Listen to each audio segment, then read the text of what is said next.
така предавани на горки казни, едни на зверови, други на оган, или вода, или на меч, или на некоја друга смрт.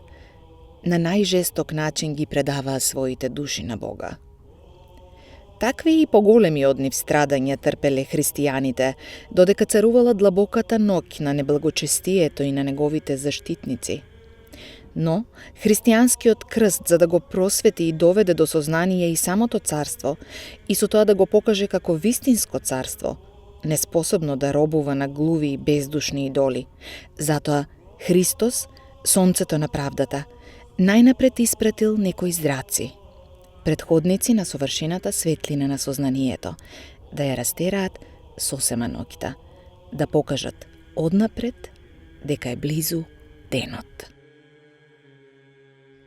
Така свети Теофилакт Охридски, именувајќи ги светите 15 тивериополски свештеномаченици како зраци на новиот ден, го започнува житието за нив, од кое всушност и црпиме најмногу податоци за нивниот живот и дело.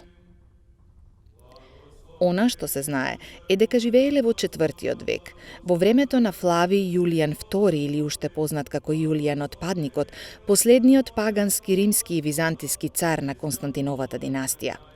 Значењето на светите 15 тивериополски свештеномаченици во зародишот и втемелувањето на христијанството во ерата на паганизмот е несомнено.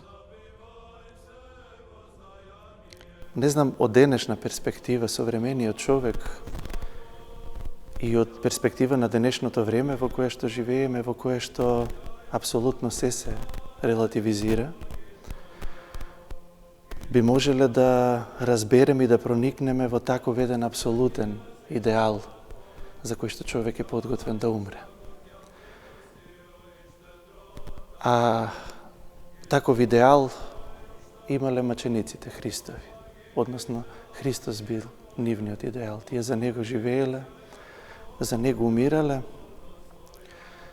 и еве за делото на светите 15 тивериополски свештеномаченици можеме да зборуваме од перспектива и од мачеништвото на било кој маченик на црквата. Еден голем светител на црквата, епископ Антиохиски, кој што пострадал во Рим, во римскиот Колосеум, тој ги молил своите духовни чедоугледни римјани кои сакале да се застапат пред Сенатот да биде поштеден. Тој им велел, немојте, не го правете тоа. Јас сакам да пострадам за Христос и да бидам сомелен од забите над зверовите како најчиста пченица. А не се грижате за моето страдање, мојата крв ќе биде само семе од кое што ќе никнат уште многу нови христијани. Тоа всушност и се случило со ова сведоштво и со страдање на светите 15 свештеномаченици, не само во Тивериопол и за населението на Тивериопол, туку и за сите околни градови. Така и вели светот Теофилакт Охридски, авторот на нивното житие, дека Тивериопол станал како кула, како светилник за сите околни градови. Тоа е сведоштвото на мачениците е сведоштво за победата на животот над смртта. Мачениците се личности кои што го победиле светот, следејќи му на оној кој што прв го победи светот, Богочовекот Христос. А од перспектива пак на еден друг голем светител кој што живеел после свети 15 тивериополски свештеномаченици непосредно после Миланскиот едик, свети Јован Златоуст, тој вели: христијаните го победија светот не убивајќи, туку дозволувајќи да бидат убиени.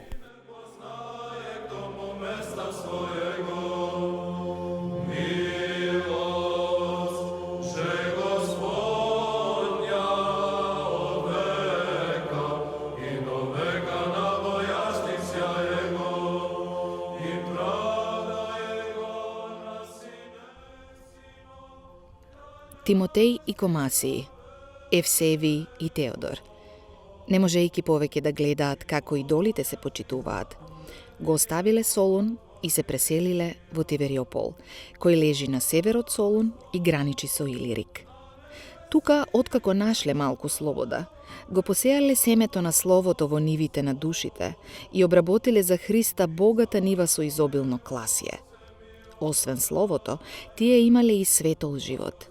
Тимотеј станал епископ на Тивериополската црква и со тоа свеќата била поставена на свекникот. Комасиј пак порано бил војник и тоа одличен војник. Војничкиот појас и славата ги оставил на оние кои се предадени на земјата и откако го зел крстот Христов и се облекол во монашка облека, односно оружјето на светлината, го проповедал словото на вистината во Тивериополските села. Евсевиј пак од сребролюбието, како од корен на секое зло се гнасел, и онаа малку што го имал го раздавал на сиромасите со благост и простодушност и просто кажано, тој бил татко на сираците, помошник на вдовиците, благ, кроток, со еден збор ученик Христов. Теодор пак бил еден од 318 свети и блажени богоносни отци собрани во Никеја, кој го дополнил бројот на тие блажени со што бил удостоен со чин и дар на епископ. Тој ја објавил на Тивериополците светлината на благочестивата и православната вера. И така, не било возможно да биде лага кажаното од Господа дека не може да се скрие град изграден на врв планина, односно, животот на тие свети мажи, поставен на височината на доброделата и издигнат високо над долината на плачот, односно, над минливоста на она што е земно и се влече доле. Но, колку и да се труделе тие да живеат незабележливо, станувале попознати, особено на љубителите на доброто. Петар, Јован, Сергиј, Теодор, Никифор, Василиј, Тома, Еротеј, Даниил, Харитон, Сократ. Сите тие, откако ги просветлиле сите тамошни со светлината на познанието, им ги исцелиле нивните душевни слабости, не ги оставиле неисцелени ни оние кои боледувале од телесни болки. Се што добиле на дари го давале на оние кои имале потреба, барајки само една цена, и тоа најскапата, верата во Христа Семокниот.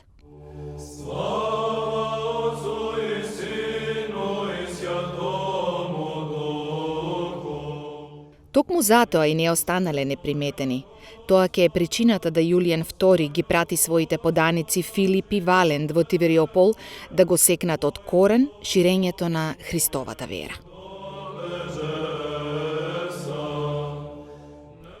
И кога светиите го завршија својот благочестив живот на 28 ноември или 11 декември по новиот календар, нивните чесни тела многу денови стоеле зафрлани бесчесно, за да бидат изедени од кучиња, зверови и птици, без да добијат озаконето за општата природа погребение.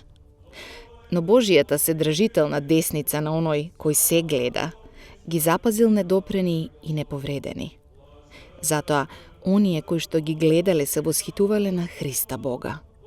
Но никој не се дрзнувал да пристапи и да ги удостои со погребение, зашто ја имале предвид жестокоста на Валента и Филипа.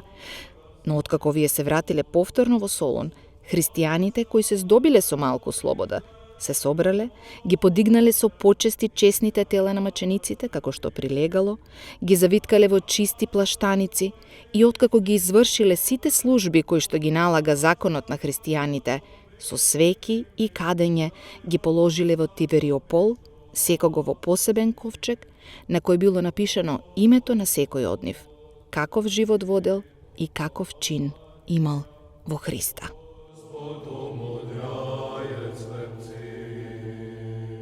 Светите 15 маченици пострадале во првите векови на христијанството за време на прогоните.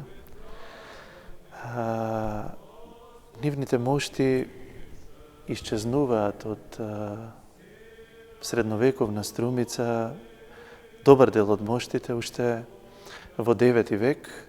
На дел од мачениците непосредно после Моравската мисија се носат во новоформираната брегалничка епархија и се пренесуваат во катедралниот храм кој што им е посветен токму нив. Она што денес имаме како остаток од моштите на светите 15 е една рака за која се претпоставува дека е на светиот маченик Петар, која што во виорот на балканските конфликти, на војните, била пренесена од тука во Солун, во еден солунски храм, па после тоа непосредно после балканските војни е пренесена во Кукуш, каде што се наоѓа до ден денес. Na Твојата тајна вечера денес, Сине Божи. Еден од светиите, по име Петар, искрено обземен од божествената ревност, се спротиставил на тираните, извикувајќи зборови по нив. Меѓутоа, откако ги чуле тие зборови, тираните пламнале од гнев и заповедале да го соблечат светецот, да го легнат на земја, да го бијат со стапови, да му ги отсечат раците и најпосле со меч да го убијат. Кога се извршило сето тоа, раците биле фрлени на кучињата да ги изедат. Но една жена, слепа од раѓање, кога осетила дека десната рака на преподобниот Петар случајно и паднала крај нозете, ја зела, ја завиткала во шамијата, поитала дома и не знаела зашто да го употреби тоа што го нашла. И што се не правела? Ја целивала, ја прегарнувала, си ја полагала на очите и во еден час и се отвориле очите. И кога ја видела светлината, со висок глас ја објавувала силата на Христа и на неговите светии и на секој што го прославува Бога. Откако изминале неколку дена, жената достојна за светлина ја зела раката и отишла во Великиот Солун. Таа имала намера оваа скапоценост да ја положи на честното место. Го нашла се честниот храм на добропобедната маченица Анастасија и таму ја положила раката. Тоа се случило со честната рака на светецот.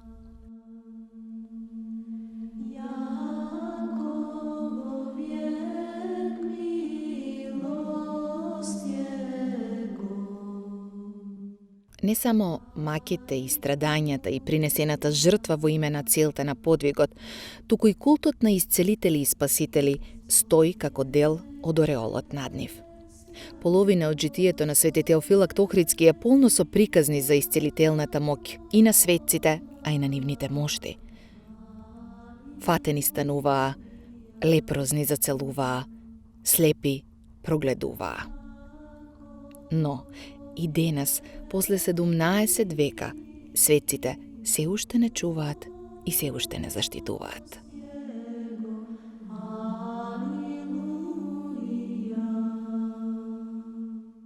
Црквата е место, односно поточно литургиското собрание на црквата е место каде што Бог се пројавува. А таму каде што се јавува Бог, се надменуваат законите на природата, што воедно е дефиниција за она што ние го нарекуваме чудо. Светите на црквата, светите маченици, светите 15 маченици се благодатни личности,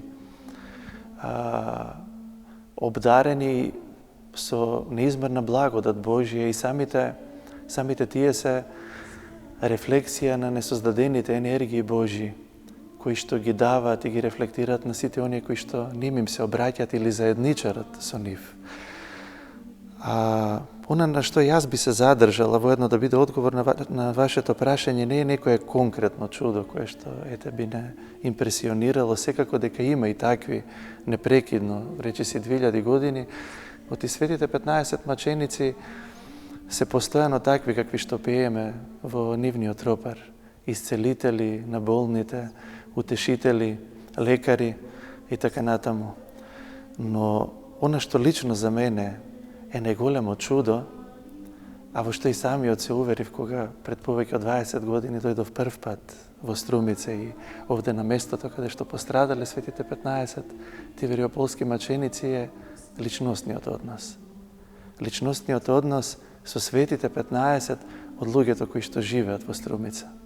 Пред се од постарите струмичани, побожни струмичани кои што некој од нив не се веќе меѓу нас, тие се во Царството Небесно. И тоа за еден млад човек кој што го бара Бог исклучително важно да види едно такво сведоштво на таков љубовен, личносен однос со светите на црквата.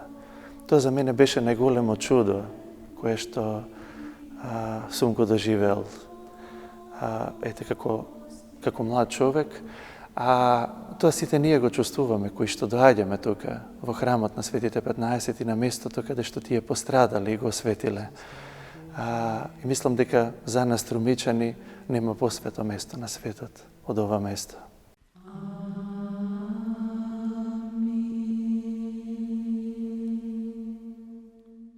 Низ историјата назад, таа човечка потреба да се биде поблизу до Бога и неговите чуда е рефлектирана и во безбројте присвојување на моштите, независно дали завршиле на југ или на исток.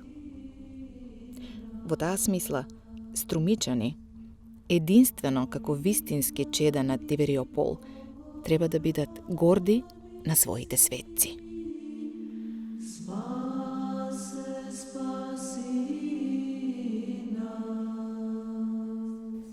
Ние секако дека треба да бидеме благодарни, тоа е неизмерна милост и дар Божи да живееме во градот кој што го просветлија и го осветија со светоста на своите животи, со својата маченичка крв. Светите 15 тивериополски свештеномаченици, да чекориме по улиците по кои што тие чекореле. Но не мислам дека единствено тоа е доволно да се наречеме нивни достојни или вистински чеда. Вистински чеда на Светите 15 тивериополски свештеномаченици ќе бидеме само тогаш ако направиме место во нашите срца за оној за кого што тие умреа и пострадаа. Нивни вистински духовни чеда ќе бидеме тогаш кога ќе престанеме, ќе излеземе од лушпите на својот егоизам, на своето самолюбие и ќе се потрудиме да станеме повеќе братолюбиви, човеколюбиви, боголюбиви. Вистински духовни чеда на Свети 15 ќе бидеме тогаш кога ќе се потрудиме барем малку да живееме според принципите на Евангелието кое што тие го проповеда и заради кое што беа убиени. Чудата се вистинска река без крај. Поток на наслада и неисцрпен извор кој непрестано тече. И ако со вера се примаат, залог се и доказ за добивањето на вечните блага, за кое е напишано, што око не виде, уво не чу, ниту на човека на ум му падна. Тоа Бог го приготвил за оние кои го љубат. Во тие богатства ќе пребиваат светиите појасно и посовршено во Христа Исуса, нашиот Господ, кому му припаѓа секоја чест и поклонение, со вечниот и безпочетен Отец и со сесветиот, благ и животворен Дух, сега и секогаш, и во сите векови. Амин.